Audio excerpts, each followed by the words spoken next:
This episode brought to you by the following patrons: Jeremy, Ali, Shining Donut 911, Nathan, Jennifer with a PH, Joey, Mr. Rage Bomb, Libby, Sneaky Snake, Wes, Dreskel, Kaylee, Aaron, Danielle, the number Jeff, Amy, Tia, Matthew, Dave, Jonathan, Scott, Kate, Isaac, Karoon, and Nick B.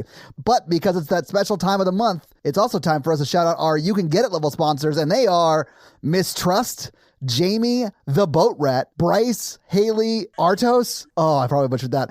Artos, Sean, another Ashley, Logan, Dominic, Jamie, Riley, Trigger Happy Mongoose, Alex, Mr. Dan Chalice. Ooh, not even a doctor? Nope, not a doctor. Shayna, Tiara, Justine, Allie, Dr. Voorhees, MD, Priscilla, Matt, John, Megan, Amelia, Brandy, Maxwell, Lisa, Courtney, AJ, Spider Gwen, Rickety Cricket, and this just in, Liza as well. Automatic Hamster, formerly known as Jessica. These names are insane. Kristen, Irene, Bex, Gage, Laura, Rich Homie Juan, Ashley, Richie, Laura, Daisy, Jackie, Alisa, Mushroom, Snail Fox, what the fuck, Jennifer, Michelle, and Eddie. All right, I need you to do that again, but faster. Yeah, okay. So, Mistrust, Jamie Lynn, the Boat Rat. No, I'm not going to do it. I'm more confused by the Mushroom Turtle Foxtrot because I feel like maybe we gave a code to activate a Manchurian Candidate. Mushroom Snail Fox, you mean? Yeah, absolutely. Yeah, sure. Speaking of which, I'd like to declare my candidacy. As ruler of Manchuria? What are you doing?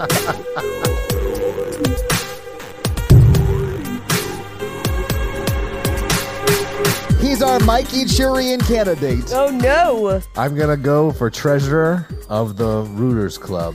The Rooters Club? I don't know what he's saying. What's the one with the R? Rotary. Rotary Club is a thing, Mikey. It's definitely not Rooters Club, you beautiful idiot. It's also just a bunch of old people who are like, we wish our community was nice again. Give these children scholarships for making speeches. Oh, you mean politics? I think you're thinking of Rosicrucians. Paige, there's no way he's thinking about Rosicrucians. There's no way, Paige. That's the first time he's ever heard or read that word. Rastafarians? Thank you for tuning into Horror Virgin. I'm disappointed.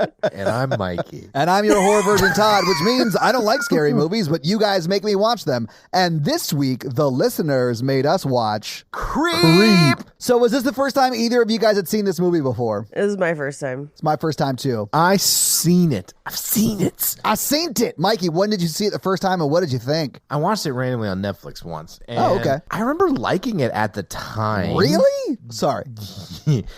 But I watched that one and the sequel like pretty quickly, and I mixed them up, parts of them up. So I rewatched this again today. I heard this got a lot of buzz back in the day that this was like a cool horror film or whatever. And so I watched it, and I thought it was okay at the time. I never rewatched it again, and that may have been 10 years ago. I don't know when this movie came out or when I watched it. Yeah, it came out in 2014, so it probably wasn't 10 years ago, but probably was 8 years ago. Yeah, so, I mean, I never really found the reason to revisit it, and I've never really campaigned to do it on the horror version yet. But, I mean, out of all the serial killer movies, this is what you've chosen for us to talk about. Yep. And here we are. As a mental health professional, that says a lot about y'all. I was bummed because Freaky with Vince Vaughn is actually a very funny movie. Oh, is it? Yeah, I agree. It's I pretty like that fun. Too. That was a dark horse pick. Yeah. You thought there'd be something creepier. If you guys don't know what the finalists were, it was Creep, obviously, that won, American Psycho, Orphan, and Freaky. Those were the final four. And Orphan. Creep won. Actually, Orphan was the next closest, Page. Yeah, that makes sense. American Psycho would have been interesting, too. But yeah, Freaky's just fun. So what did you think about this movie, Paige? I have done a fair amount of improv. I've seen a lot of improv. The tricky thing with improv is it's only impressive when it's good. And when it's bad, it's so bad. Yep. And so that's this movie. This whole movie is improv. How dare you attack the Duplass? I will. Well, and here's my frustration. Because Mark Duplass and his brother have made amazing movies. So many good movies. They're actually really great at producing movies, picking good scripts, writing movies. What's their their like subgenre. What's that subgenre that they like got into? Are they made? I don't know. My mom just scared the shit out of me. Oh, I no. did not know that she had an exit into the balcony from her room, and someone just walked across the walkway.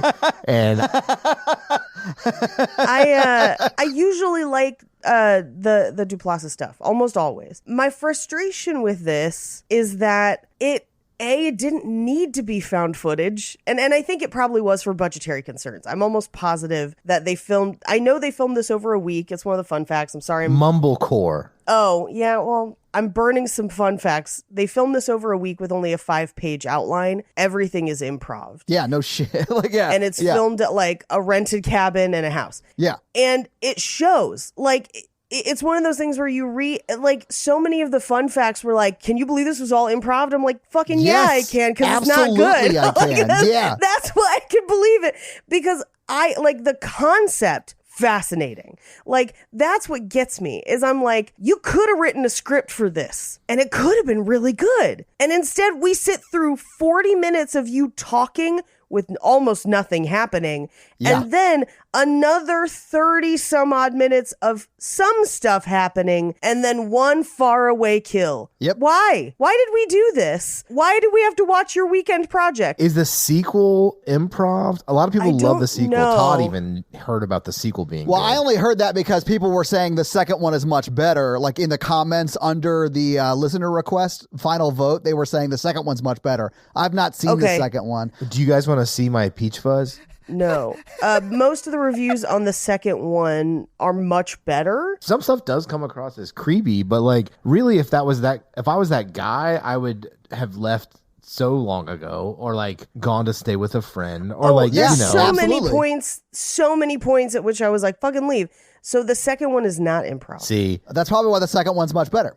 yeah. Case in point. Because we know they can make good movies. This just isn't one of them. Like, Yes. this feels to me, have you guys, either of you ever done like a 48-hour film festival? Yes. This has the energy of a 48-hour film festival where Yeah, it does. you're like rushing to get everything done and you have no money. And like, I would say that this is a really good 48-hour film festival feature. Yes. But it's not worth watching. is that like where you have 48 hours to make a film? Yes. And to be honest, this sounds terrible. I know they made this in a week, but looking at it, you could have made this in 48 hours. Oh, like you would have yes. shot for 48 hours straight, but you could have made this in 48 hours. Yeah. Well, you see, that animal bestiality rape thing, that was actually a 7-hour talk that they cut down at 5 minutes. I don't know, this movie, and here's the thing, most 48-hour film fest things are like 20 minutes max. Like, I it's know. usually a short film. Yeah, they're like 6 to 12 minutes normally. That's where my style comes in. Yeah, I'm not with that. You wish it was 12. So I feel like you could cut this movie down to 20 minutes and it would be 100%. scary. Like, I tried to watch this with my mom because I'm still at the beach, and I was like, oh, I got to watch a movie and record tonight. I'm curious as to what your mom thought. She walked away in 15 minutes. I'm sure she did. I wanted to. I wanted to as well. Like, She's like, is this the whole movie? I'm going to Yeah. go outside and read. And then she came back and she was like, did she kill him? By Yeah. the way, it is the fucking whole movie. yeah, it's almost like nothing happens in this movie and then someone dies at the end and you're like, oh, okay, whatever. That's fine. Cool. Yeah, well, I would say they're trying to like up the creepy factor.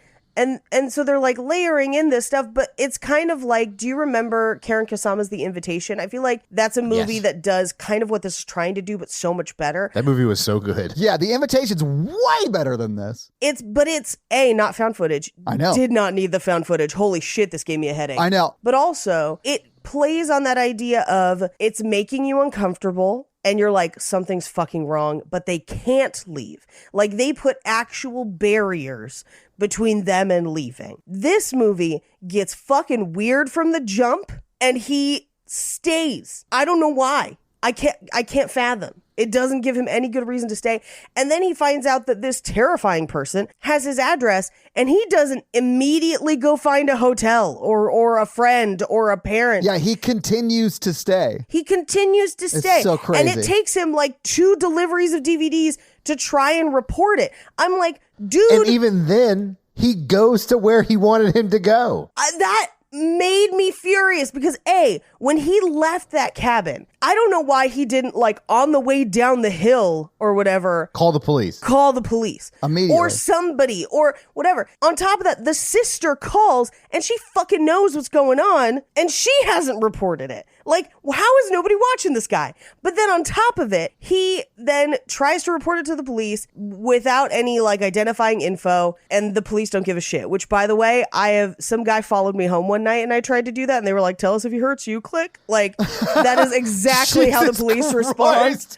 They're terrible. Yeah. Thankfully, that apartment had a gate. Anyway, at that point, once he gets the DVD that's like, I'm going to be at this place at this time, send the cops there. Or like, just don't show up. Like, why would you show up? Like, that's the dumbest thing you could do. Well, this guy had video evidence that he was obstructing a passageway and, like, refusing to let him leave, which is like, those are crimes. Yeah. Yes. Like, and you have video evidence of it and an assault. Yeah. And so he just been like, watch this DVD. He did this. I want to press charges. He cut my hair while I was asleep. Please arrest him. I don't think he saw that until later. But why, Mikey? Why isn't he watching the films back? He has him on tape at his fucking house like 4 different times, and he's just like, nothing else weird has happened. I'm like, are you not watching the tapes? I'm not going to knock that for him because I don't listen to my own podcast. I mean, that is if true. I was worried. Like, what if at the end of the episode, Todd was like, I'm going to murder you tonight. And then people would be like, why didn't he listen to the episode? I'd be like, I didn't know he was going to murder me. If I was worried,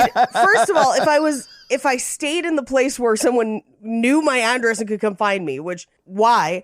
But if I did, and then I had a camera that he leaves on all night, so he's clearly taping himself for a reason. Why isn't he watching the tapes? Why isn't he watching them? He has it on tape so many times. Paige, it's it dumb. makes no damn sense. Well, we don't know what the reason he was taping himself at night was. Well, it doesn't matter. Well, he wasn't taping himself at night. Mark turns it on when he cuts his hair and shit. Like, he turns it on. Every other time, he wakes up and he turns it on. The guy who was, I don't know their fucking names, but like, he's not recording himself while he sleeps. Aaron, when he turns it on, like, wakes up, turns it on, and then you see it. The one time Aaron doesn't turn it on is when he gets his hair cut, and Mark turns it on. Yeah. This is why everyone should have a pet. Yes. Yeah. Or 6. No one should have pets. Unless you're a farmer.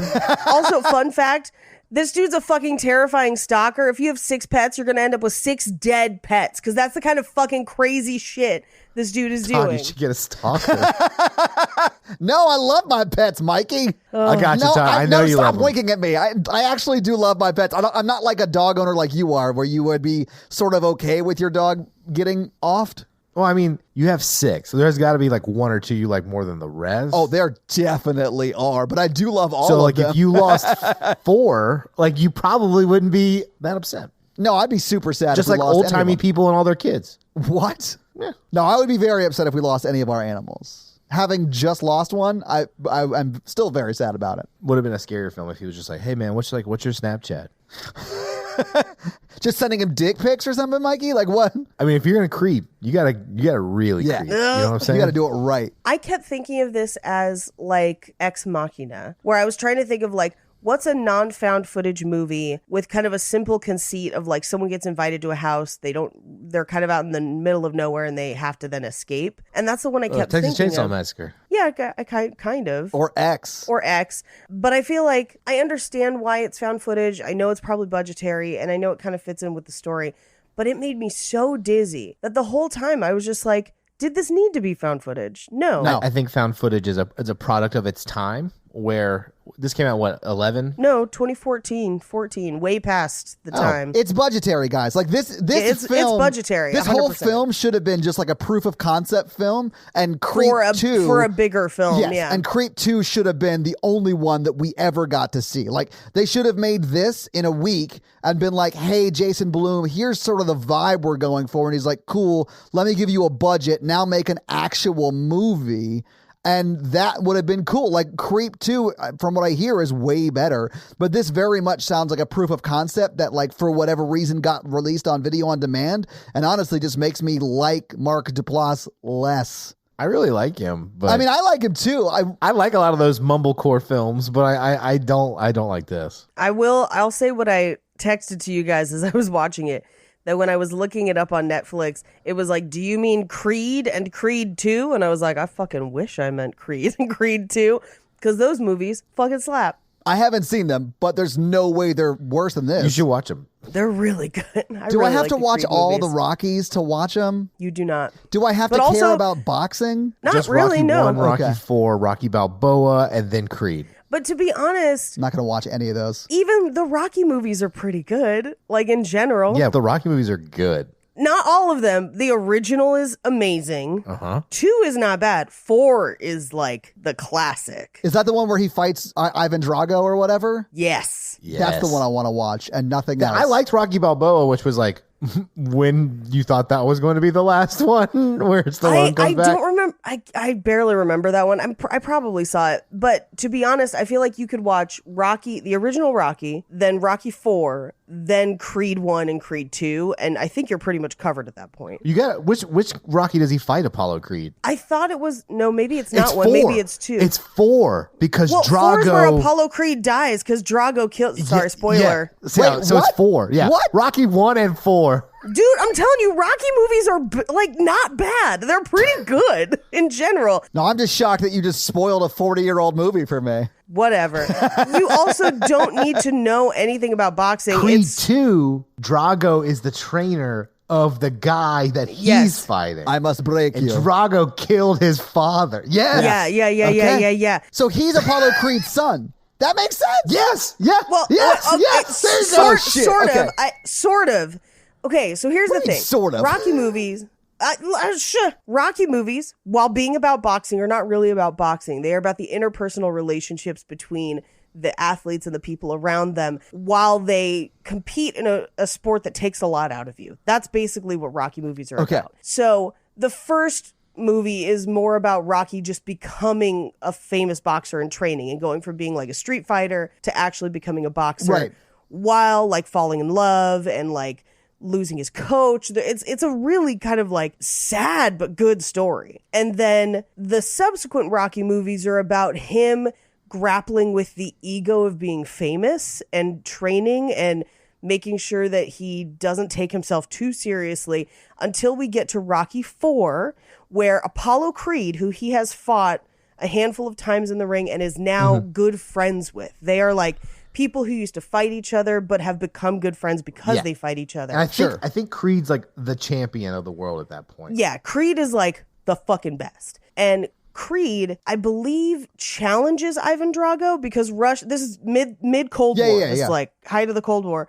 Russia's like, we have the best boxer in the world. And they've pumped him full of steroids. He's like genetically engineered. It's like a whole thing. And so they send him into the ring with Apollo Creed, and he kills Apollo Creed in the ring during the match and just doesn't fucking care. Like, he literally just says, if he dies, he dies. I mean, if that's what he's being paid to do, like, I get it. Like, they Well, no, you're not supposed to kill people. You're not supposed to kill people in the ring. I mean, like, did he do it on purpose? It's not Yes. Mortal Kombat. It's professional I know, but boxing. people die in boxing occasionally just from accidents or they $1 million baby themselves or whatever. Like, people die in all sports. it's not an accident. Okay, It's not an accident. Like, Creed doesn't really tap out, but it's also because he's beaten so badly, he clearly is not well enough to even tap out. Right.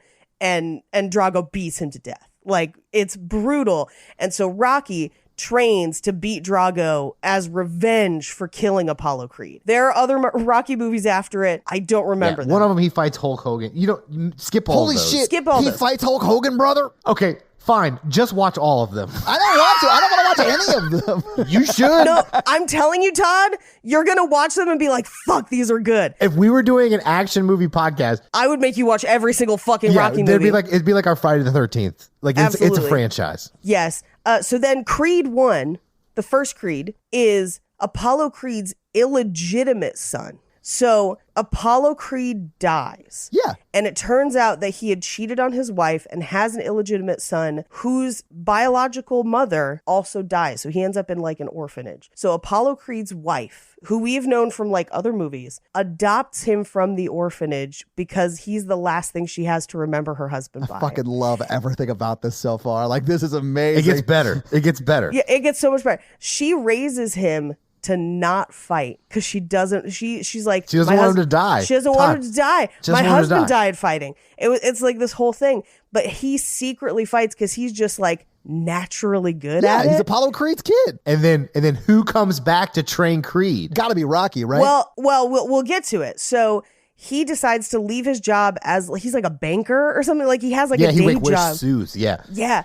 And he leaves his job and decides that he's going to fight full time. But because he hasn't been training for years like everybody else, he's not like good. He's scrappy, but he's not trained. And so he goes to Rocky and is like, I need you to train me. And Rocky's like, I watched your dad die in the ring. Like, I don't feel good training you, basically. And also, I have cancer. And he's just like, wait, Rocky has cancer? yes, then let this be the last thing you do. Basically, like, what do you have to lose, essentially? So Rocky trains him, but they train him under a different name. They refuse to let him fight as Creed. He trains, I forget what his other name was. Yeah, I forgot it. And he's just like clobbering people, and they're like, who the fuck is this guy? Like, where'd he come from?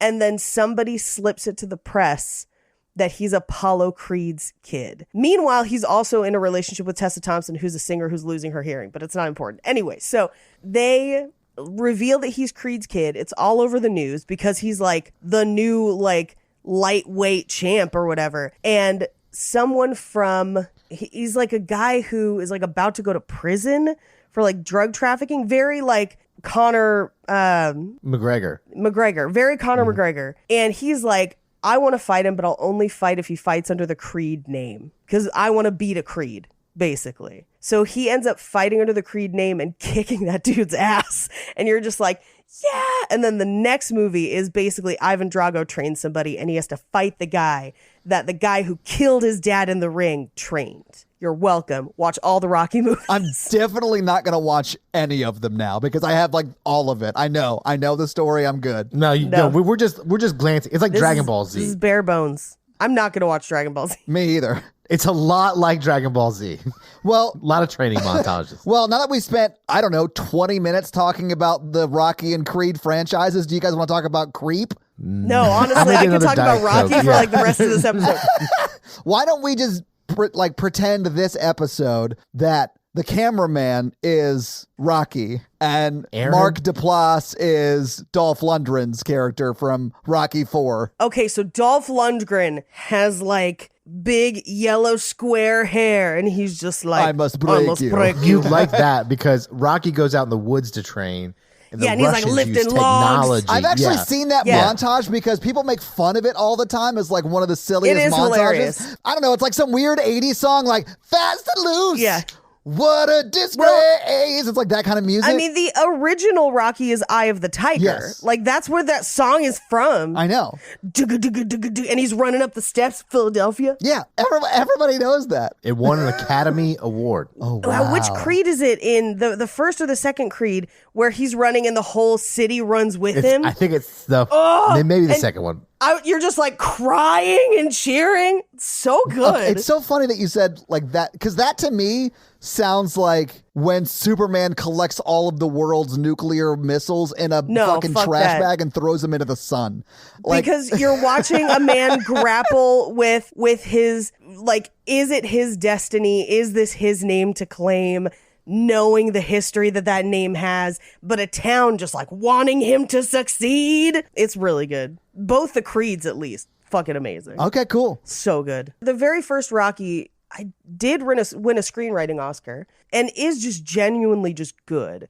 4 is bonkers in the best 80s way. Yeah, I mean, I will definitely watch 4. Like 4 sounds great. Yeah. But I mean, 4's amazing. But like after you explained the movies, I have no desire to see them. Like I just don't care. I mean, you say that until you see them, and then you'll just be like, Paige was fucking right. Listen, that probably is the case, but like, I just don't care about At least boxing 4. at all, really. They're not really about boxing. Like, there's only, in the first one, I think there's only 3 boxing matches total. It's maybe 10 minutes like of Cool a 2-hour Runnings, Todd. movie. Yeah. Yeah, but you know what, Mikey? I fucking love Jamaican bobsledding. I know, but it's not about bobsledding. I mean, It's about the I would characters. say there's more tennis in one Wimbledon than there is boxing in all the Rockies. I love tennis, so I'll watch that shit. I do love Wimbledon. Did you ever see Bloodsport? Yes. Dude, if you like Bloodsport, you will fucking love Rocky. Rocky's the good version. Like, Bloodsport wishes it was Rocky. But Bloodsport's terrible. Like, it's... I know. Okay. So Rockies are terrible? Like, they're like fun terrible? Well, 4 is fun terrible. Yeah, that's the reason I want to watch 4. 1 is just good. One is like, this is what it means to make a good movie about this. And then 4 is like, by the way, the Soviets are evil, better lift logs. Like, it's crazy. And also Apollo Creed dresses like Uncle Sam. And so like when Michael B. Jordan has to like take on the Creed name, it's like the shiny shorts. It's like the whole thing. Cool. And it's Michael B. Jordan, and he's fucking shirtless the whole time. It's great. Oh, so now I understand why my page likes them so much. That makes sense. Mikey Okay. likes it too. Mikey will back me up on it. I box, so of course I like boxing movies. I mean, I played soccer, so I like bend it like Beckham, and that's pretty much it. It's a decent movie. Can we please talk about the one movie we have to talk about right now? Okay, Fine. so Aaron is driving out to No, the okay. salt flats or whatever, No, and the he sees salt the mountains. flats? No. He says something about flats. He goes up a mountain, and you literally just called it Salt Flats. He says he's leaving the flatlands and heading toward the mountaintop. He's going see, east up that's into exactly what Angeles I said. River, or like up into Angeles Forest, essentially. No, I'm pretty sure he went to the Salton Sea, Mikey. That's where he went. That's where this whole thing takes place. I love that movie. The Salton Sea? It's a movie? It's a movie starring. There's a movie called The Salton Sea starring Val Kilmer. Is it about the Salton Sea? It's definitely in it. The Salton Sea is in that Well, movie. it should be. Yeah. It's one of my favorites. The Salton Sea story is one of my favorite stories, like from history. Anyway, that's not in this movie at all. No, Yeah. not at all. So he's going up this mountain and he's talking to himself. And it's 2014. What is he, like a TikToker or an Instagrammer? Yeah, which is, Wait, yes. He's a what? An influencer. Who is? He's talking to his camera like a vlogger, is what Mikey's getting at. He's vlogging Todd. Yeah. Vlogging Todd. I mean, but he himself is not an influencer. He's just talking to it like we don't know. Yeah. He's just talking. Yeah. Yeah, He's just not in anymore. vlog style. No. He in the notes for this script, it just said talk about the trip. Oh yeah. I mean, that makes sense. He just said he answered a Craigslist ad or something. He I answered don't know. Craigslist ad. He's like, "What if it's just some older lady waiting for a hot young thing or whatever?" Which, of Well, course, it's not going to be It's that. never. Yeah. It's never that. Never going to be that. Yeah. Anyway, he drives into Crestline, California. It is a real place. And it is kind of a little mountain community. He goes and knocks on the door. Nobody answers. He waits outside. He calls. Nobody answer. And this is some of the worst shaky cam. This, and then Yeah. there's a scene later on where I almost had to turn off the movie because I was like, I'm going to barf. Yeah. Like, this is bad. That second one later on's in the woods. I know what you're talking about. I hated it so much. Like, I had to look away. Yeah. I looked away until I heard them talking again because I could not continue to look at Yeah. it. Anyway, he sees an axe in one of the stumps kind of between the cabin and his car. And we cut to him in the car where he just says, I think it's smarter that I wait in the car. yeah. And at which point, maybe drive away. Nobody answered. Aaron is very desperate for money. How desperate, though? That's what they should have established at the beginning of the film. Yes. Yeah, I mean, I get that $1,000 is $1,000, and I've done some weird video shoots because I had bills to pay, but I would have left like so much faster than this. Yeah, absolutely. But Mark Duplass shows up at the window and surprises him, and he like tries to jump scare him a million different times in this movie. It never really works. Oh, yeah. How'd that go for you, Todd? I hated it. Like, this movie pissed me off more than it scared me because the only scares that are a part of this movie are like the douchebaggery sort of like jump scare moments where like you're coming in late at night and your brother's hiding in the corner to scare you. It's like that kind of thing. Like the tension is there. There's a little bit of tension. There's not a lot of tension. I think the movie thinks there's a lot more tension than it actually does like convey. But really the only scary moments are when he jumps out at you. Like at the very end when he jumps in front of the camera and then he starts screaming, you know, as he's watching the murder or whatever, I was like, oh, fuck everything about this movie and the people who Yeah, made it. Like, I fucking hated cussed it. at the TV. And it made me not like Mark Duplass at all. Like, I'm like, oh, I fucking hate this person. Everything about this person, I hate him. I mean, I not him personally, Well, maybe he made this, but like, Yeah. it felt very cheap. Where I was like, really? Yeah. Like, come on. It's terrible. But that's what I mean. It feels like a proof of concept movie where you're trying to prove Yeah. to like a Jason Blum that you can make scary shit, right? But they should never have released this. Yeah. Like this has completely colored the way I feel about everything he's made. I mean, I wouldn't go that far, but I do agree. This should have been your sizzle reel. Yeah. Not your full movie. Yeah. But anyway, so he gets out of the car to meet him and insists on hugging him. And there's multiple points in the next 40 minutes where he insists on breaking the touch barrier and hugging him. And it's very uncomfortable. It's a very huggy movie. Yes. Yeah. But he takes him into the cabin. He basically says, this is our family vacation home, lots of special memories, paintings. And he gives him this whole story of like, I'm a cancer survivor and I beat it once, but now I have a giant brain tumor and they can't operate. So I've only got a couple months to live. Yeah. And I'm having a baby. And so this is basically a movie about who I am as a father for my baby, who I will probably not live to see, which is very sad. But It is very sad. Yeah. Or it would be if it was real. yeah, if it was real, it'd be sad. And he pays him ahead of time, which I found interesting, probably because he knows he's going to get that money back, I guess. I mean, he may not ever get that money back, but Well, he doesn't know that because he let him go home. yeah. Yeah. Well, he didn't want to let him go home. Like, he fought him. Yeah, but he didn't kill him. Yeah, I mean, I think that was just because he wasn't able to. I don't think he didn't want to. I think it was he failed, maybe. I mean, yeah, I don't know. I mean, who knows? The whole thing's ad-libbed. Like, who fucking knows what they intended? That is one of the problems with improving an entire movie is that you don't have the ability to layer in context that will be important later necessarily unless you work really hard to do it. Like, Yeah. it's tough to do. The worst part is like halfway through, they're like, somebody give us a profession. I'm going to need a vegetable and a reason that you're caught without your pants. Go.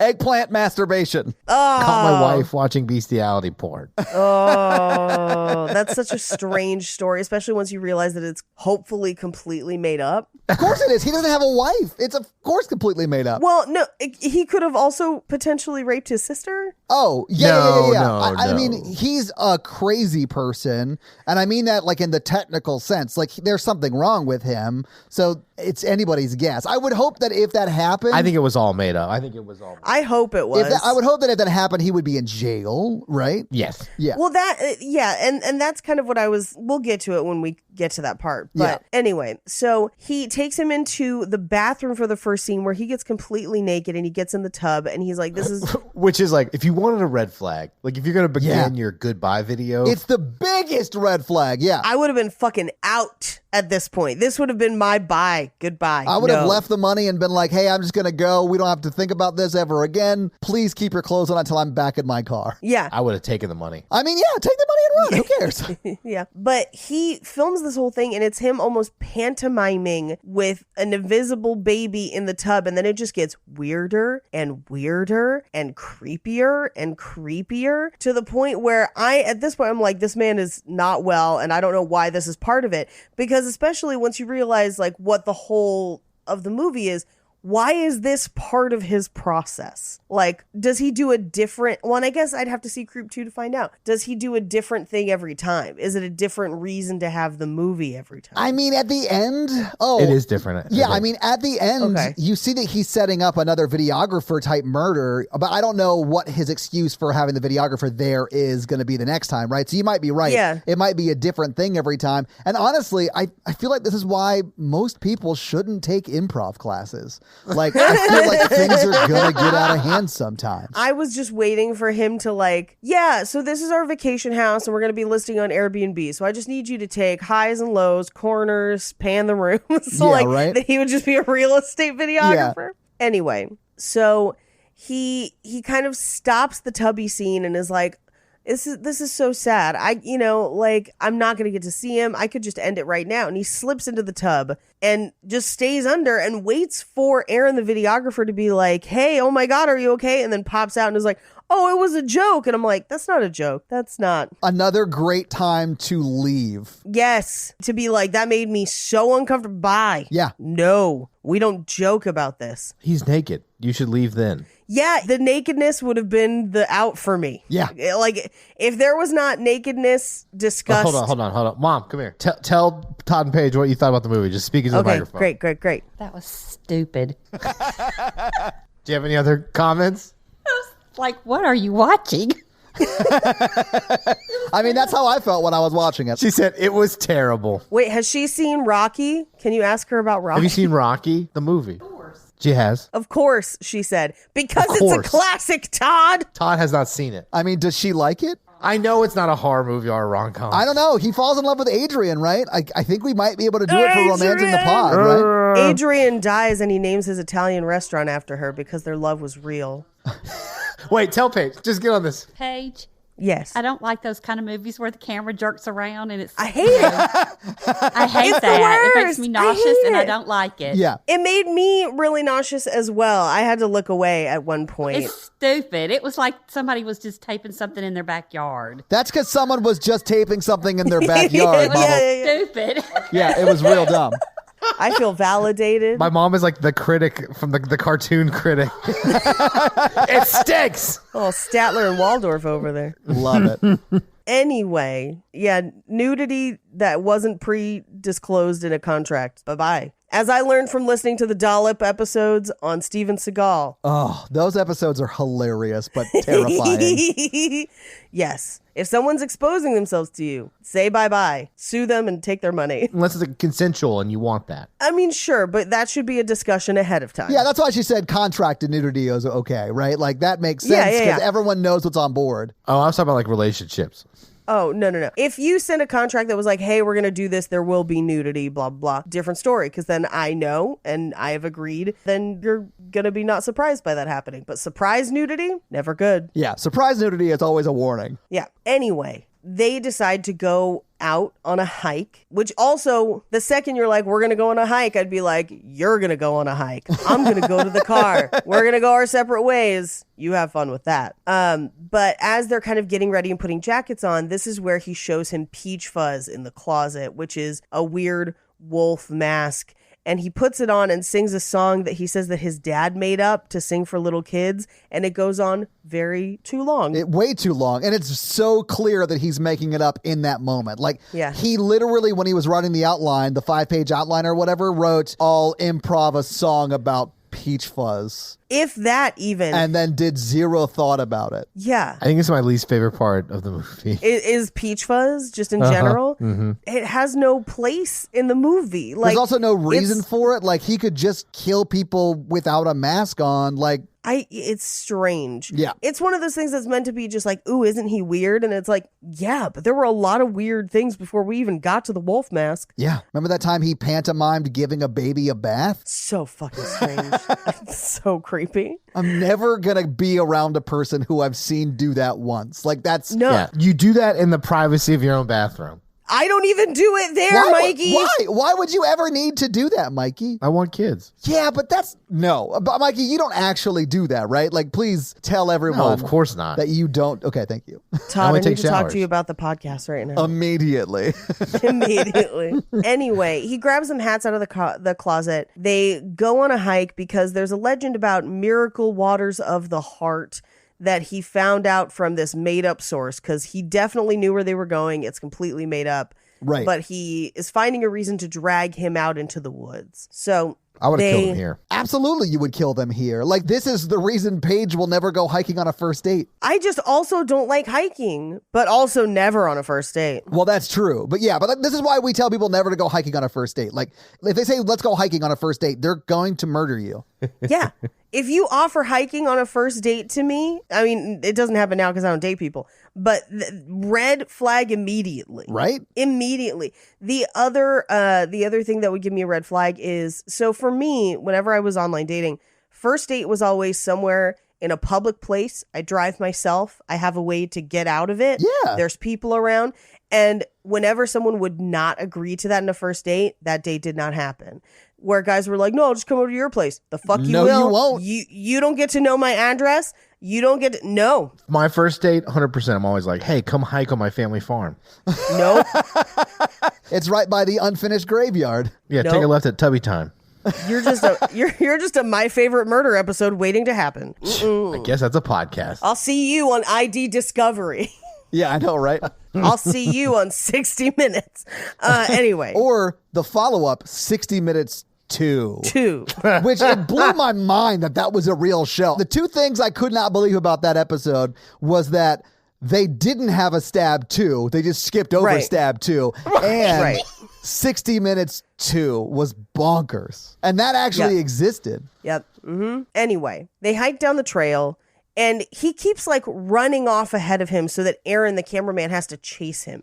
And every time he does it, it's just like leaves, branch, to the point where if you're sensitive to that, this movie is like pop a couple Dramamine before you watch it. Oh, yeah. It's rough. Yikes. It's a rough watch. But the second the person who I don't know that's leading me on this trail runs off, I'm immediately turning around and running back to the car. Like I'm leaving immediately. Yeah. This is my chance to escape. Yes. Yeah. I have $1,000 in my pocket. Even if I didn't drive to the hiking trailhead, I can hire someone to pick me up and take me back to my car and I can leave. Yeah. Whatever. Yeah. This is also a world in which they have fucking cell phones and Uber existed. Right? Now, I don't think Uber's happening up in the mountains, but you have a cell phone to call a cab or a friend or the any police. possible solution to this problem. Like, it's insane that... I mean, I have plenty to talk about his car when we get to it, but because he had it towed out because he never got his keys back. Yeah.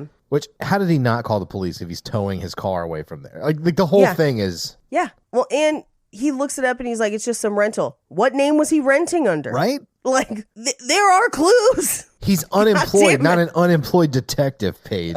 Then call an employed detective and be like, I have tons of video evidence. I know where the address was. Somebody had to rent it. So there had to be some sort of exchange of goods or services to do it. Like, he's the worst murderer ever. He's leaving a huge paper trail. Yeah. Well, Aaron is also the worst victim. Oh, I think you mean he's the best person in the world.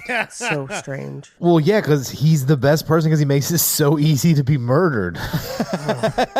So true, Mikey. He's like, that guy fought me. I left the house, had my car towed, didn't do anything else. And then I met him in a park. Yeah, then I met him in a park. Yeah. He's still the victim, though. Anyway, you can't, Who would have thought vloggers are not smart people? I mean... Is he a blogger? I didn't catch that at all in the movie. I think Mikey is just I don't know headcanoning why. I think Mikey's headcanoning it. It's because that's how he talks to the camera, but we don't know why he's talking to the camera that way. He's talking to the camera because his buddy Mark talked him into improving a movie, and he has no idea what the fuck he's supposed to say. Yeah, I guess. Anyway, he keeps following him on this hike, and at this point, the movie is 25% over, and aggressively nothing has happened. Right. Yeah. So... he runs ahead a couple more times and tries to jump scare him, and it's ridiculous. And he does this whole, that was a near-death experience. What did it feel like? But also, no, it wasn't a near-death experience. It was an asshole jumping out of a wooded area. Well, and he's asking him all these questions, like, do you have, anyone you need to make peace with before you go? And he gets into this question of, you saw that I have an axe. Did you think I'd kill you with it? And he's like, yeah, kind of. And he's like, that's crazy.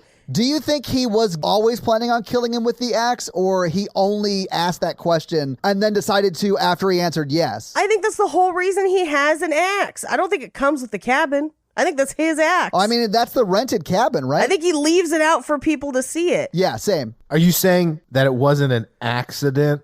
Just like it was not an accident when Ivan Drago killed Apollo Creed in the ring. Oh my God. Now I have to leave in all of that Rocky shit, don't I? You should just title it, you're like, Creep and the Rocky franchise. Creep/Creed 1 and 2. 1 and 2. Yeah. Anyway, they do find what does he call it? A lookout point. And they look over this little spring that has a heart-shaped hole. And he plays like he's finding it for the first time. I always play like I find the heart-shaped hole the first time. Right? Oh, God. Are you fucking people in the chest? What's wrong with you? Kalima! I Sorry. only fuck Care Bears. Sorry. It's just a chest burster, but from the other direction. You guys missed what I said. Oh, what did you say? I said I only fuck Care Bears. Oh. That's their stomach. Yeah, that's weird. Just call me, what's this dude's name? Fuck Shine Bear, but we're not going to get into it. I'm this dude's wife or whatever.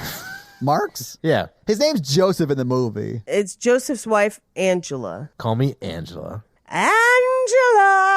I've got chips for you, a whole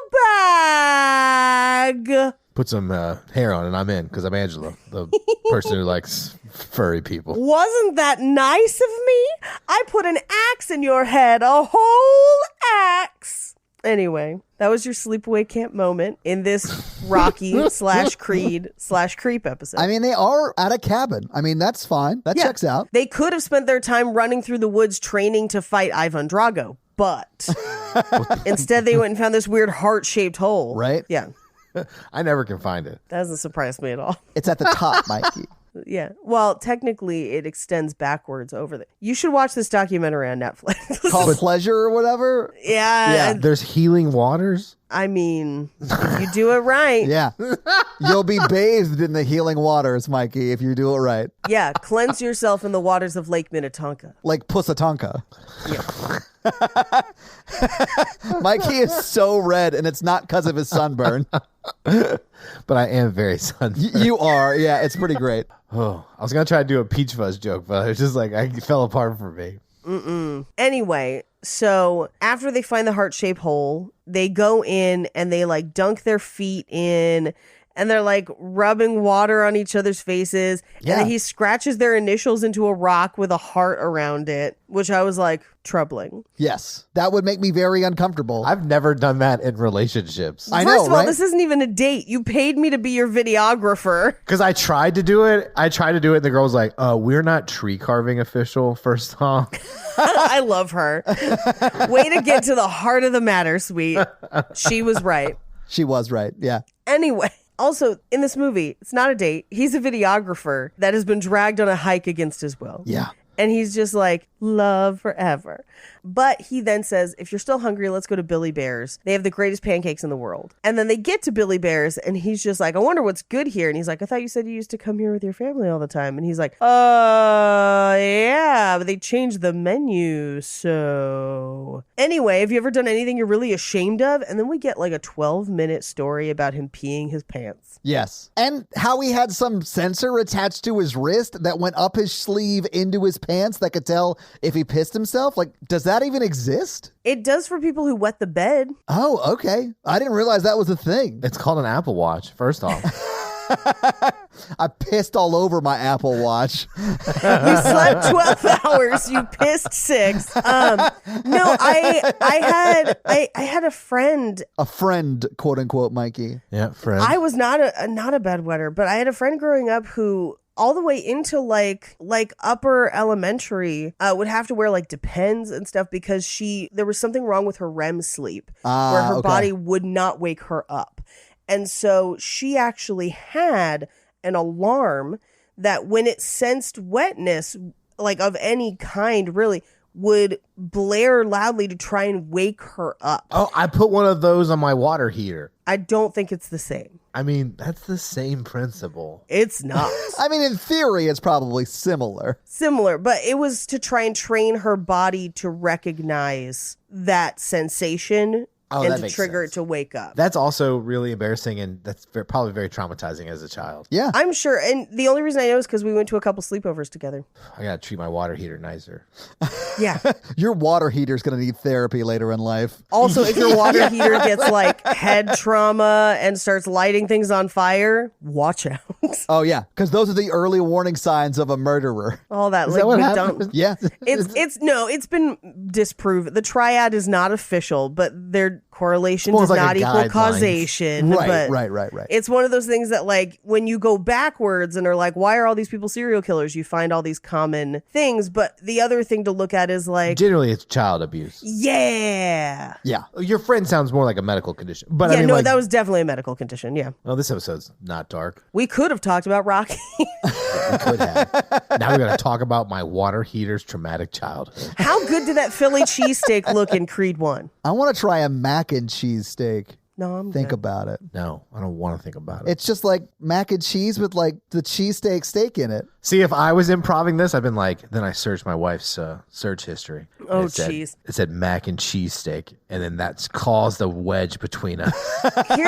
Here's my problem with adding mac and cheese to other foods. Mac and cheese by itself is great. Yes. But the second you add it to other foods, it just makes the other food slimier and the mac and cheese chewier. Yeah, it and I'm does. like, You can add stuff to mac and cheese. That's but what I was you saying. cannot add mac and Yes. cheese into other things. Yeah, add like cheesesteak ingredients to mac and cheese. That's what I'm that here makes for. sense. Yeah, that's what I meant. Yeah, I could do that. Yeah. Oh, I thought you wanted to put mac and cheese on a In a- cheesesteak. in a- People on a do hoagie. that. Not on Yeah. a bun. That'd be weird. People I mean, do just- it. I feel like People he's do it. backpedaling. He's backpedaling.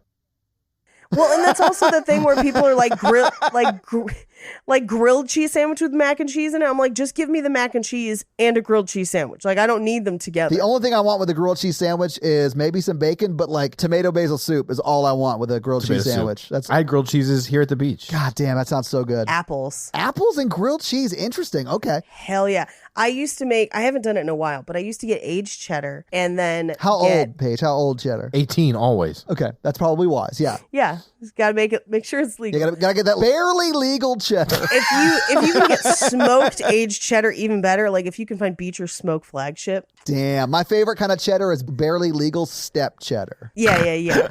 Then you thin slice like Granny Smith or Fuji apples, something with like a tang to it. Okay. And then a little bit of honey and a little bit of balsamic vinegar and then bacon. Okay. I mean, Trust there me. are things about that I like. I don't really like apples, but like the rest of that sounds great. Keep an open mind. Would you try it? I would absolutely try it. Yeah. Because Okay.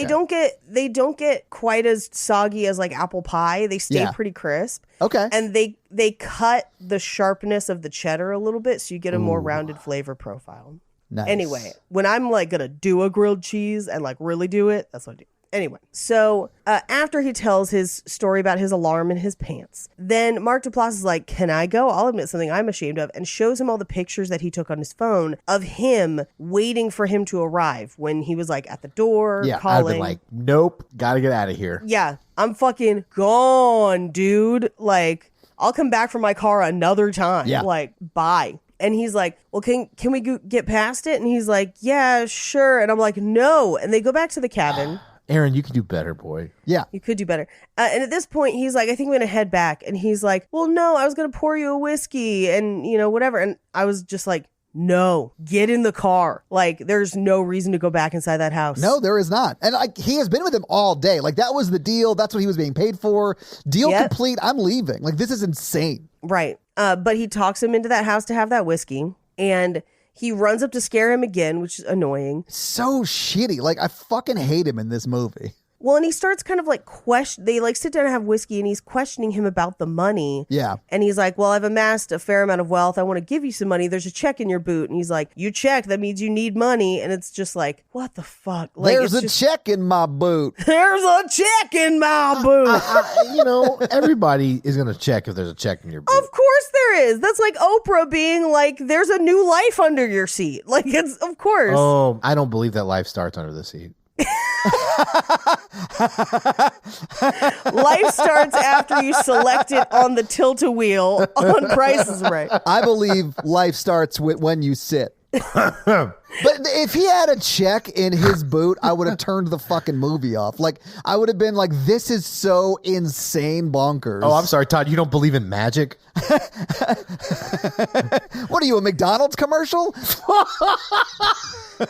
What if he's like, check up your sleeve? That's your initials written in ash. Here's what would have kept me in it is if he went to go check and he pulled the check from his boot and tied to it were a bunch of handkerchiefs like a magician that just kept coming out of his boot. Or inside the folded check was a card and he was like, is this your card? Can I tell you one of my favorite dumb things that's ever happened at Roast Battle? Yes, please. So there's a roast battler named Zach Stein. He's very, very funny. And he has a notably large member. He got a vitamin water dick? He got a vitamin water dick. Nice. And and the last time I battled on the same show with him, he was like, if she makes a joke about my dick, I have a bunch of tissues, like a string of handkerchiefs, and I'm going to pull it out. Hell yeah. Just like through his fly. And I was like, that's amazing. And then he said, I've been trying to do it the last 3 battles. Nobody's talked about it. So at home, I just then have to like unpack all the handkerchiefs. And the visual of him going home at night and then having to undo the handkerchiefs and having to spend the whole night with them in there is so funny to me. What's better is if he met someone at the show and like took her home. And then he has to explain why he has a shitload of hankies in his fly. I just start doing this on dates. No, Mikey, you're like, no, just keep pulling. Just keep pulling. Can I tell you that if I went home with somebody and unzipped their fly and it was just a bunch of handkerchiefs, I would die laughing. Like that would make the night for me. Anyway, back to this weird movie. Oh yeah, sorry. No, I've got to start like doing a bunch of handkerchiefs in my fly. Yeah. Maybe I'll do it at a live show and just put it in my cleavage. I won't tell anybody. I'll just like do it when you least expect it. So anyway, he kind of continues talking with him about his money situation. And at this point, the movie is half over and nothing has happened. Right? It's rough. And he's like, okay, now I really need to go. I got to leave. Yeah. I think it's time. And as he moves to leave, Mark Duplass is like, well, I lied to you about Peachfuzz. Like, come over here and turn the camera off. If I tell you something, promise you'd never tell a soul. I got to get it off my chest. And he turns the lens off. He just like covers the lens. He doesn't actually turn the camera off. So we get the audio of this real crazy story. And he also refers to it as, and this is such a slippery slope, I guess. He refers to it as rape, but it sounds like what most people would call a consensual non-consent fantasy. Yes. Well, when he was telling the story, I was like, oh, she obviously knew it was you. Right? Right, because it's just the mask is just your head, so it is your body. Yeah. And like most of us have identifying features. Like I have some moles and like, Todd has like terrifying feet. Well, she would think I was wearing a mask and feet of the wolf. Like, you're like, oh, yeah, I didn't realize you got matching Peachfuzz feet. She'd just be like, oh, Todd, you didn't shave today. Are you supposed to shave your feet? Some people do. I've shaved my feet before. Only if you have so much hair where you could shave your feet, what it sounds like you do. I mean, I definitely could shave my feet. Yeah. A lot of ladies wax their toes. Oh. I wax a lot of ladies' toes. What? I'm an esthetician. Oh, I did not realize that. Okay. That makes sense. Improv. Shocked that he knew what that was called. I dated an esthetician once, and I was like, what's it like? And she's like, I bleach a bunch of buttholes. And I was like, I bleach a bunch of buttholes. I wax a bunch of toes. I wax a bunch of noses. I was like, wow, do I need to be doing any of that? And she was like, no. Anyway, in the story, he even says that it seemed like she liked it and I liked it. And then I came back the next day pretending to be me, which again, like if you've ever had someone who had a role-playing thing like this. Yeah, Dungeons and Dragons. Sure. It sounds, because he says, I'd never seen her so happy. But he does then say, I left her there tied up, which is a little, but like maybe they wanted to be. I don't know. It's a little Gerald's game though, right? Like, yeah. And then he says they like never spoke about it again. But then he Gerald's comes back, the worst DM. Do you mean Dungeon Master? Although that actually works for both D&D and like S&M. So like I'm here for it. Either way, let's do this. B D&D SM. Yeah. D&D SM. Yeah. Roll 20 for initiative. Oh no, you've rolled 1 for heart attack. So sorry. Anyway, but then he says, I raped my own wife. Which at that point you're like, was she not consenting? But then you realize the entire story's fake. All of it's fake. Of course it is. This kind of reminded me, people unload a lot of stuff on me outside of work. I just have one of those personalities. Paige, you strike me as the same way, where people just come up to you and they're like, here's this horribly traumatic thing that happened to me. I want to tell you all of a sudden. I mean, a lot of people come up to me and they're like, so my mom's in a cult. And you're like, pull up a chair, friend.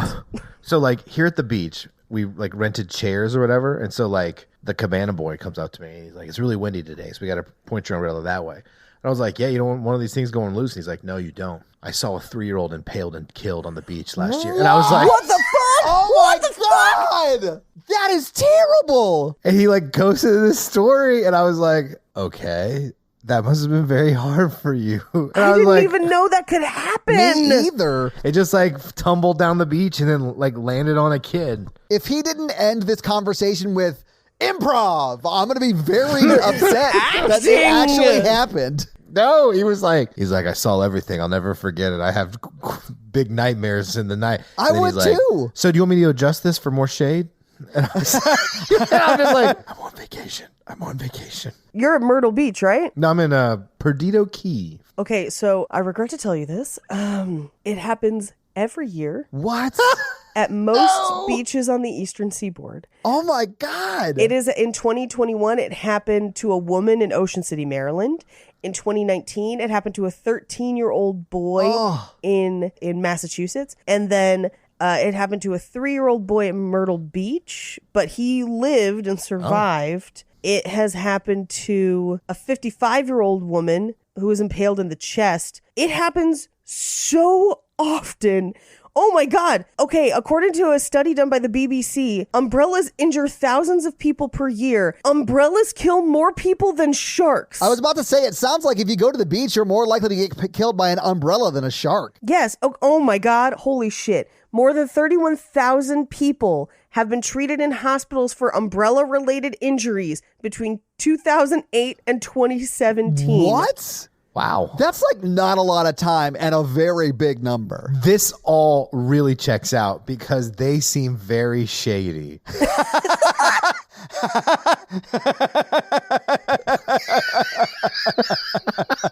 Those fucking umbrellas. They're so fucking shady. He just unloaded that all to me, and I was like, I am not in therapy mode. I just want him to put the umbrella up. I'm going to unload some more on you. Did you know that Phrasing. 2 senators, Bob Menendez from New Jersey and Mark Warner from Virginia, have asked the CPSC to provide specific data on beach umbrella injuries in a recent letter to the commission's chair. So they're investigating how dangerous umbrellas are because they kill so many damn people every year. Holy shit. That's nuts. This is why I don't like the beach. I mean, I'm more of a nighttime beach bonfire Me kind too. of bitch. Same. Honestly, 100% same. Yeah. Poor Ryder, man. He just looked traumatized. I didn't know what to do. I was like, man, I hope you're talking to somebody. Oh, the guy who was adjusting the umbrella? Yeah, he's like 19. Like, He's like, no, I just keep knocking back my ties till the screams go away. Like, yeah. I just keep doing this cocaine until the images of a 3-year-old dying on the beach are gone. sometimes when I hold up the conch, I can hear the screams. Yeah, never open an umbrella and put your ear against the inside of it. The screams you hear are nuts. So anyway, this story in the film made me feel like that. You know what I need to feel better about that? Christian Gray's song from Barb and Star Go to Vista Del Mar. Yeah, absolutely. Seagulls in the sand, can you dodge that umbrella? Through my chest and it's pinning me down. Anyway, umbrellas. Killers of the ocean. But anyway, so we cut back and it's kind of a sharp cut where he's making him film like an ending to the thing they've been filming that whole day. And Aaron is actively trying to I need to leave. Yeah. I need to get out. And he's like, did I freak you out with my rape story? Why are you in such a hurry? And it's just like, well, Yes. yeah. Duh.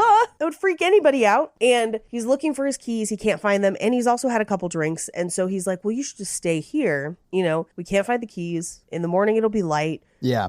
And you can drive back and you won't have had a couple drinks. It'll be perfect. And he's like, okay, I'm sorry I raised my voice. It'll be fine. And he pours them both a drink, but he pours at least 2 fingers more into Mark Duplass's cup. And we will find out that he drugged him with Benadryl. And Mark Duplass can taste that it tastes weird. Yeah, he even says that. Yeah. How long would it take for Benadryl to dissolve in your drink? I feel like it would take longer than that. It depends on what kind you have. Okay. I don't know about that. I think I would have just left. And just walked. Yeah. No, I've been like, I'll drunk drive. You're not the police. Well, no, I mean, but he he doesn't can't have find his his keys. keys. The dude took his keys. I would have been like, I'm going to walk and then I'm going to walk it off. Yeah. Anyway. I'm going to call Pop a lot.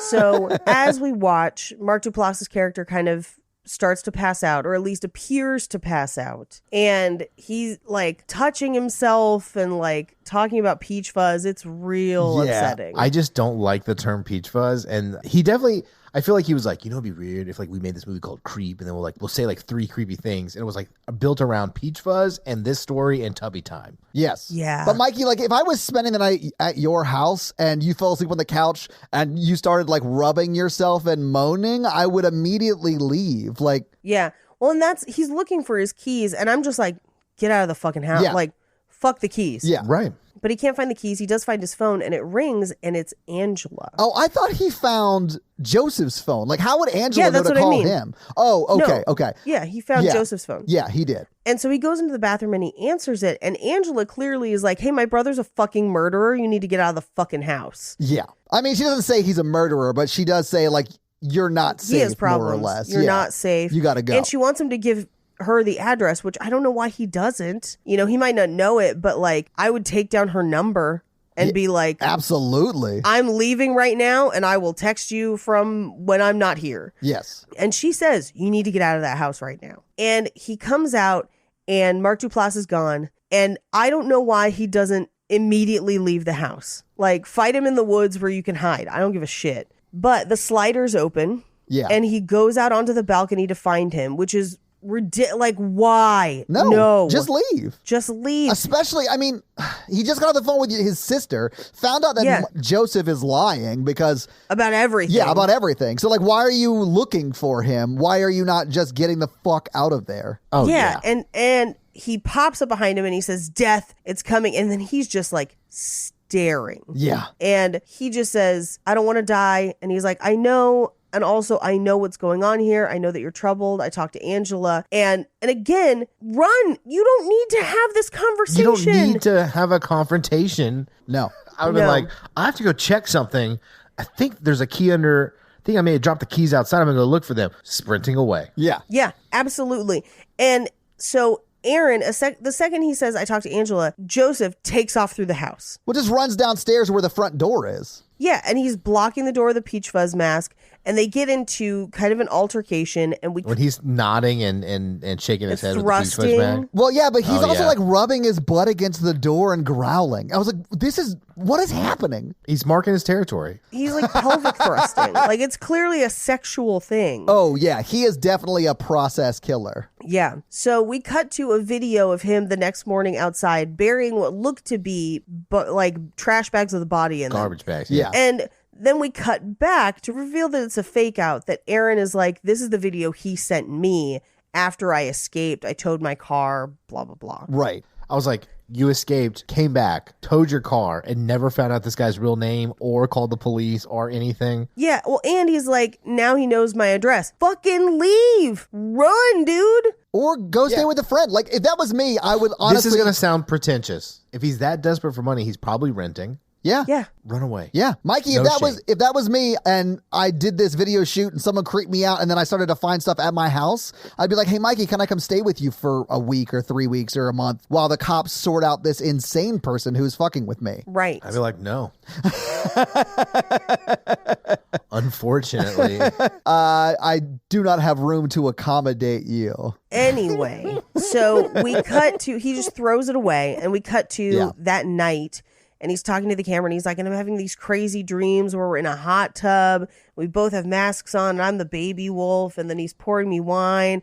And I don't know why, because there's 2 descriptions of dreams in this section. I don't know why they're in the movie. Because the movie's 77 minutes and they had to fill like runtime. Like all of this stuff, it feels improv and it feels bad improv. Like there's no reason for this to be in the movie. It doesn't tie to anything. It literally is just to take up time. Yeah. We cut to, he finds another package on his doorstep, and inside it is a kitchen knife and a DVD. Yeah. And we hear the DVD, we don't watch, but we find out that he also sent him a stuffed wolf where he has to dig inside it, and there's a locket, and it plays music, and it's the 2 of them, and engraved on the back is the heart with their initials in it. Yeah. And at this point, I'm like, fucking, like, run, like, do not be in this house. I would have definitely ran for that. Yeah. Yeah. And so he does change the locks, and I'm like, it doesn't matter, dude. Like, He knows where you are. Like, this is ridiculous. I did love the smash cut to him like changing the locks. I thought that was funny.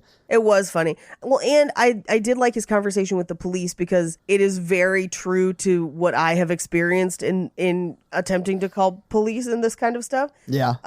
Where they're just like, yeah, there's nothing we could do. Like, until he either shows up at your house again or until he attempts to attack you. Like, that's when you kind say of on your own. Pro tip, everyone. Say, I would like to I would like to make a police report. Then they have to come to your house and they have to take the report. And you get a report number. Yeah, but that doesn't make a super, like, That doesn't help, but it gives you a chance to like really further talk about what's going on, and maybe they'll be like, oh, that is very illegal. Let me get more information. Yeah, I guess. I don't know. Like, I feel like if it's like, hey, this person did all this weird shit, threatened to kill me, and now is showing up at my house, that warrant's coming out. 100%. Yeah. It does. Like, it just should. Kind of like with me, where it was like, hey, this guy followed me home from a comedy club, and now he's standing and screaming outside the gate of my apartment. Can you please come out? And they're like, well, let us know if he gets in. And I was like, what? If he gets in, it's probably going to be too late, but all right. Yeah, you're not going to get here in time. LAPD showing up 4 hours after shit happens. I'll be dead by that point. Oh, yeah. Why didn't this guy call friends or anybody he knew? I don't know. And he's still talking about the nightmares. And again, it's like him padding out the runtime. But he hears something in the house. He turns on all the lights. He gets the knife. And then as he's calling for him, we see that Joseph is just outside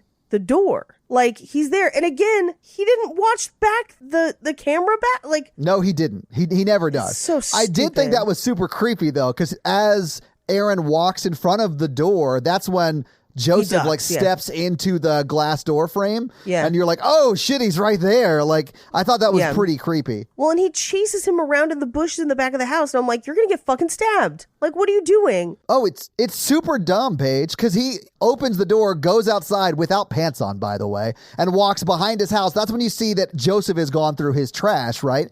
But he's also left the fucking front door open, and that's how Joseph gets in to be able to cut his hair later in the night. Yeah. It's like next level stupid. I mean, if you're going to change the locks, just make sure you unlock them so people can get in. Yeah, absolutely. Oh, God. So we cut to, he apparently doesn't watch any of the videos back, and he's like, the last couple of nights been normal until this, where he shoved a video through his screen, like a DVD. Yeah. And it's this whole video of like, I can't believe you threw the locket away. Like, we're not friends because I lied to you. This is my attempt to be truthful and honest. I just need someone to talk to. Like, please give me a chance to explain myself. I'm going to be at this public place. It's wide open and I'll show you the truth. I just need a friend. And at this point I was like, call the whoever. Just, you shouldn't go to the lake. Why would you go? He doesn't even go with like a friend. I mean, I would have called the cops at this point because I would have watched the video and I would have had a lot of evidence to go to the police with, right? Yeah. And then maybe the police would have come with me to this park to arrest him, right?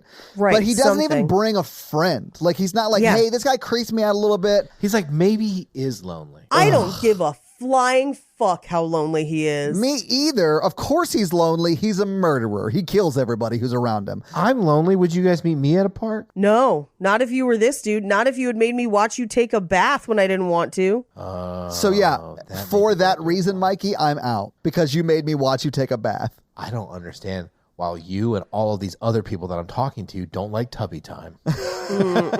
Welcome back to Tubby Time. Just Mikey in a bathroom talking about how we would wash the baby that doesn't exist in it. That's just as creepy as that scene. That is that scene. It's wild. I would have no more tears. You're going to be a great dad, Mikey. Oh, 100%. So he goes to the lake with his camera and his phone set to speed dial 911. 911 was an outside job. Right. It was an outside job. Pierce Brosnan, we know what you did. Yeah. Mm-hmm.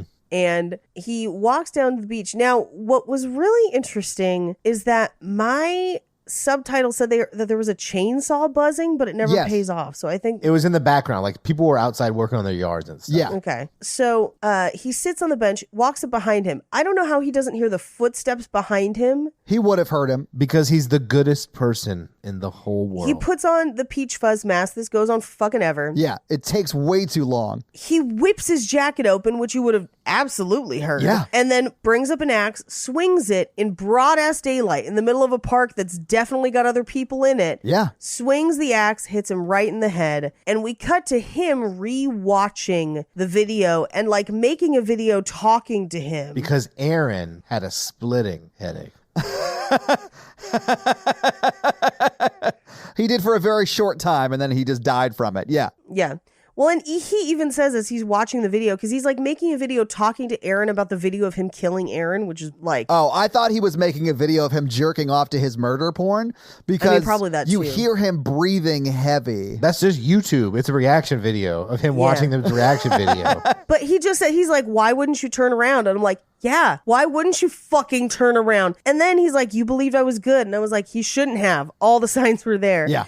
But he says, you'll be my favorite of them all, which at that point implies that he's been killing multiple people, but I don't think anyone's surprised by that. No, I mean, and we do see a shitload of tapes at the end. Yeah. And at this point, it feels like this movie has been 3 hours long, even though it's barely been an hour. Yeah. And he watches again, and then at the very end, he screams into the camera, and then he screams into the camera we're watching. It's just like two super stupid, cheap jump scares. Like, it's so dumb. I hated it so much. Well, and we cut to him on the phone setting up another victim, where this time he's saying he's Bill instead of Joseph. Yeah. And he just says it's really simple. All you need is a camera and 8 hours of your time. And we watch as he adds Aaron's discs to his collection of tapes. And that's the movie. So having seen the movie, having talked about the movie, what did you guys think about Creep? Well, I really think it's an interesting exploration of an Italian-American growing up in a hard-knock neighborhood, learning to fight for himself, but also fight for the people he loves. That's not even Creed. That's Rocky. It's me. I'm a Rocky Balboa. It's me, Rocky Balboa. Adriana. Ooh. Yeah. We are sorry, but Adrian's in another castle. Adrian!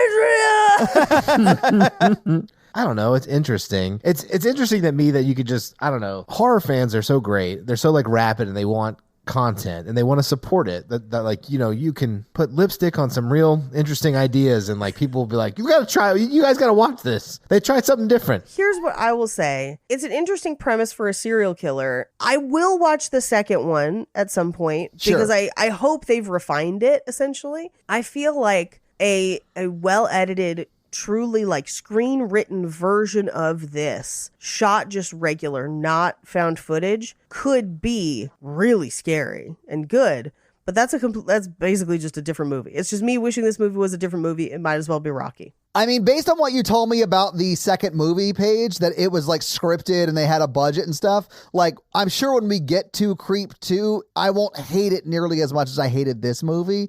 Right. Like, this movie scared me because there were cheap-ass jump scares in it. There's nothing for me in this movie. Like, there's no story that's that's interesting and makes me want to keep watching.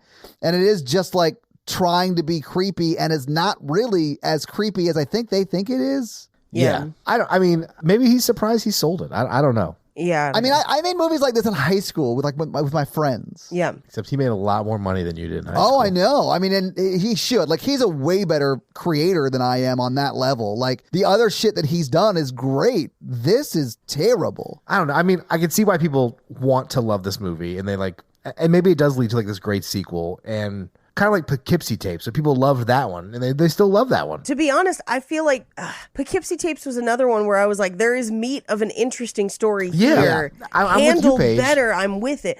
You know, I think this for me kind of falls in the same camp. Like we just saw X or we just did X or whatever. And like so you could do good. something like this with like a little bit more budget and you can make some really scary, weird stuff. And I think try something different, but it doesn't quite get there for me. Yeah. I agree, Mikey. But improv always creeps me out, so maybe It's just one of those things where like whenever improv is successful, like when it's funny, people are like, it's amazing that you made that up. But whenever improv isn't successful and isn't funny or isn't interesting, you're like, we made that up. And you're just like, yeah, it shows. Yeah, we can so tell you made that up. We can tell that there was no planning. Yeah. But Paige, do you have any fun facts for us? Yes. Well, hit us with your fun facts. Creepy Plus fun facts. So The movie is based on a series of conversations between Patrick Brice and Mark Duplass. Now, they do go on to write and direct the sequel and then the third, because it is a trilogy. But because almost all of this movie was improvised based on a 5-page outline, it led to a lot of things being shot and then just cut. Oh, that makes sense. Yeah, the original cut of the movie is actually a black comedy. So the idea of like, what a weird interaction I've had with this strange person that might be a serial killer, as opposed to a horror film. And then they recut it to make it into a horror film after taking the advice of the friends that they screened it for. There's footage for 3 other alternate endings. They're like, this kind of sucks. Make a new movie. Honestly, I mean, I still don't like it. I feel like we spend a lot of time talking about nothing and doing nothing. Yep. But if there was a funny version of this, of somebody narrowly escaping a really just odd serial killer, I do think that could be a very funny movie. That's just not the movie we have. But there are 3 other alternate endings. I don't have descriptions of what they are. They've never... I've seen that movie. It's Dan Aykroyd's Nothing But Trouble. No. That movie's terrible. That movie is terrible. Is that a horror movie? Yeah, I think No. it is. I think it is. No, it's a comedy. It's just bad. It's a horror comedy. It is a horror comedy. I just looked it up. It literally is a horror comedy. No. Yeah. It's got Chevy Chase, John Candy, Demi Moore. It's so terrible. Paige, his nose turns into a penis when it zooms in. Yeah, I know. I'm familiar. It's so terrible. Paige, this movie's so bad. I know. I've seen it, Mikey. I honestly would rather watch Creep again than watch Nothing But Trouble. Yeah, Nothing I But made Trouble everybody is watch it. aggressively terrible. I was friends with in college, watch it in our dorm room. We have to do an episode on Is it. that why no one from your college years talks to you still? I used to make everyone watch the original Cabin Fever. Oh, terrible movie. That's worse. That's worse. That's awful. In my defense, it was 2007. Were anyway. you drunk at the time? Like, Absolutely. What are you talking did about? you like Cabin Fever? We thought it was very funny. Okay. I can see that. Not scary, but just like, oh, like that harmonica that gets stuck in that guy's throat. Still one of my favorites. That honestly is a hilarious part of that movie. Yes. Hilarious. And Dr. Mambo, the professor of being a dog. Anyway, Right. so I don't have any descriptions of the alternate endings. I don't know what they are. They've never been included on anything. I suspect maybe they got used for sequels. I don't know. Now, the Peachfuzz mask is just a Halloween mask called Night Wolf mask, SKU number 59449. Okay. I mean, I'm sure they just went to Party City and bought a mask. Like, Yeah. Yeah. It's Forum Novelties, but yeah, I think it was just Okay. bought it like, Spirit Halloween or whatever. yeah. Now, based on the videos visible in the closet, it looks as if Joseph, or as we know him in the movie, has murdered at least 57 people prior to Aaron. Okay. We see the names for at least 35 victims, some with multiple tapes, and tapes for a further 22 below where names are not visible. But it's thought that it'd be 57, putting him literally as one of the most prolific serial killers to ever live. Right. And those are your fun facts. Well, thank you for Thanks. your fun facts page. I appreciate it. Now is when I would do box office, but this movie did not get a theatrical release. It did premiere at South by Southwest, but it didn't make any money in the box office. And I don't know what the budget was, but I assume the budget was $8 in just their time. So Yeah, whatever their check was at the Busy Bear Diner. yeah, so like it did not cost them anything to make this, I would imagine. So I'm sure it made money because it didn't cost any money to make, but I don't have those figures because they're not publicly available. So that's your box office. Well, let's do the scary scale then. Let's do it, Mikey. Scary scale is a scale of 1 to 10 of how scary we found when we watched the film this time. That sounds right. Our 1 example is Ghostbusters, and our 10 example is Texas Chainsaw Massacre. Paige. Oh, it's a hard one for me, dog. Todd. I'm going to begrudgingly give this a 2 because some of those jump scares got me, but they're all cheap ass, stupid jump scares. And that makes me so mad. I'm going to give it a 1. Yeah, that checks out. And that's our scary scale. Absolutely. So this week, the listeners made us watch Creep. What are you guys making us watch next week? So our next series collection of films that we're doing is Haunted Houses. We're doing a movie that has been up for listener requests like 4 different times and Yeah. has lost out and has come in like second a bunch of times. But because June is Haunted House month, we're doing His House. Awesome. So your homework for next week is to finally watch His House. and then check back for that episode. Yay, that one's supposed to be pretty scary. Yeah, I heard it was. So, Mikey, do you have a review for us to read? No, shut up, Todd. We're talking about other stuff right now. Well, while you're looking one up, let me tell them how they can have their review read on the podcast, and that is to leave us a 5-star text review, and we'll have Mikey read it for you. So, Mikey, whose review are you going to read this week? Okay, I'm going to do ITM Rocks! Exclamation point. Oh, well, what does ITM Rocks have to say? Do not drive and listen to this podcast. That's fair. And they say, as tears streamed down my cheeks from laughing, I thought it was important to share this PSA. Okay.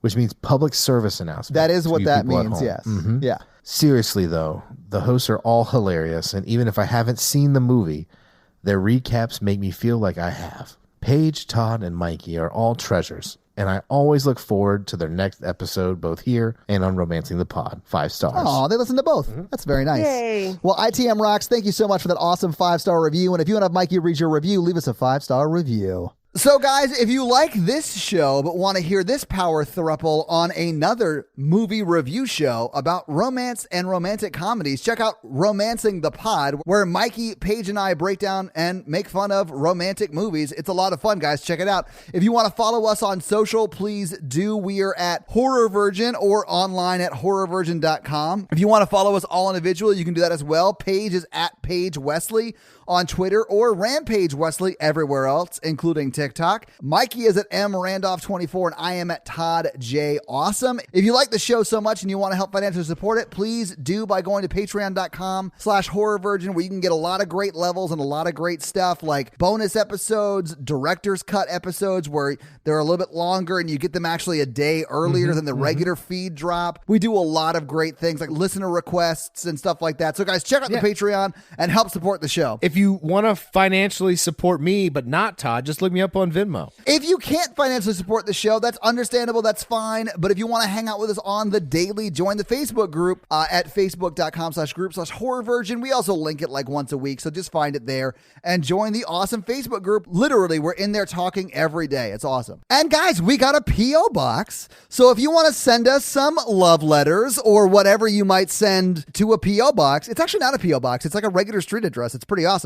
It's 6688 Nolensville Road, number 108-34, Brentwood, Tennessee 37027. So send us some stuff. Yeah. And if you want to check out our Twitch stream, we're at twitch.tv/Todd Awesome, where we will be playing horror video games. So if you have always wondered what it would be like to watch me get scared, you can now do that on Twitch while I play these horror games. It's twitch.tv/Todd Awesome, guys. Check it out. It's a lot of fun for you. Not a lot of fun for me. This episode was brought to you by Nick B. Nick B, fun fact. Oh, yeah? He is the winner of the pancake contest at the Busy Bear Diner.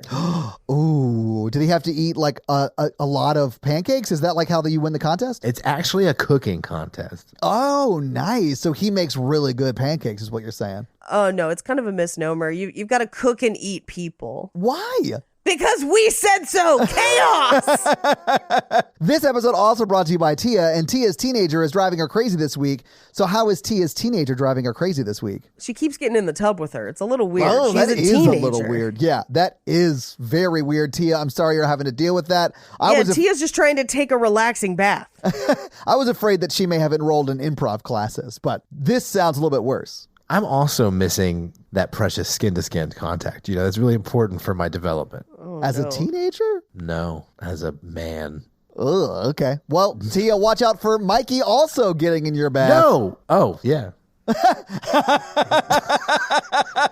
This episode also brought to you by the number Jeff, and Jeff wants you to check out his podcast, Kissing Jessica Jones, where each week they break down an episode of Jessica Jones, Agent Carter, and WandaVision. So if you want to check out a recap show for any of those shows, check out Kissing Jessica Jones. This episode also brought to you by Jonathan, and Jonathan usually sends me some spooky spider videos for us to watch, but I have not gotten a new video. So Jonathan, thank you so much for the love and the support, and I'm going to go ahead and say, for giving us a week off of spooky spider videos. We appreciate it. I'm on vacation. Absolutely. We now return you to another episode of the Patreonicals. We left it with Scott and Wes the ghost being sucked out of his arm by Amber and Allie the mermaids. Yeah, they were sucking him out. Yes, Mikey, that is what you said. I was very excited to get back to the story because I've been dying to know how sucking on someone's shoulder will exorcise the ghost therein. Oh, I'll tell you. He pops right out. Oh, okay. They spit him out. You know what? Now I know where the euphemism "she could suck a ghost out of his shoulder" came from. That makes sense. Yeah, I get it. And they spit him out of their mouths. You don't want to swallow. You don't want to swallow a ghost. No. All that ectoplasm, it's so slimy, Mikey. And so he's like a Casper looking motherfucker, and he's like, "Oh, hello, it's me again, Wes, the ghost."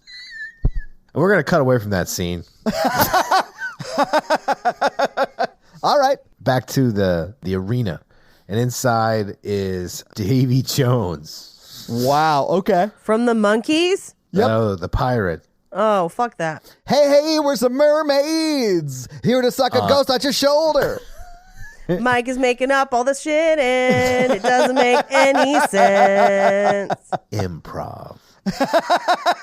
Yep. Honestly, Mikey, yes. So Isaac and Karun attack him, and Davy Jones is like, he cut them up with his sword. He like cut them pretty bad, and they're like, they got real hurt. They're like laying on the ground in the ocean or whatever. And then Kate tries to get him, but then like a shark, his pet shark, comes and tail whips Kate, and she's knocked unconscious. What's the pet shark's name? Left shark. All right. It is indeed Left Shark. Okay. Because to his right is Katy Perry. I did not see that coming. I did not see that at all. Even when I called it left shark? Well, I mean, And sure. she roars, and it knocks back Amy. It knocks back Amy and kills Dave. His head explodes. Oh,